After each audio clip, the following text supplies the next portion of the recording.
জয় সোনা মায়ের জয়। এই বাবা কিছু কথা বলবে গুরুত্বপূর্ণ, বাবা কথাগুলো কিছুটা শোনো, এবার শোনো শোনো। আমার নাম বিপ্লব দাস, আমি দক্ষিণ চব্বিশ পরগনা থেকে এসেছি।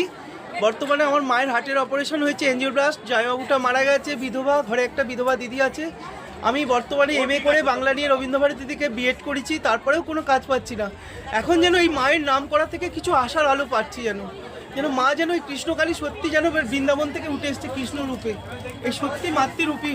এটাকে নিয়ে অনেক কিছু হয়েছে, অনেক কিছু অবমাননা হয়েছে, কিন্তু সত্যি মা আছে তার প্রমাণ এখনো রয়েছে, উনি এখানে বসে রয়েছে। এই মাও জাগ্রত, ওই মাও জাগ্রত, আমার কাছে দুটো মাই জাগ্রত। ইনি না থাকলে কখনোই উনি আসতে পারতো না এই পশ্চিমবাংলার বুকে। তাই আমি বলবো জয় কৃষ্ণ কালী মায়ের জয়, জয় সোনা মায়ের জয়, জয় মঙ্গলা মায়ের জয়। জয় তারা হে তোরা। জয় কৃষ্ণকালী মায়ের জয়। সত্যি মঙ্গলা মাকে ছাড়া পুরোটাই অসম্ভব ছিল, তাই জয় কৃষ্ণকালী মায়ের জয়, জয় সোনা মায়ের জয়, জয় মঙ্গলা মায়ের জয়।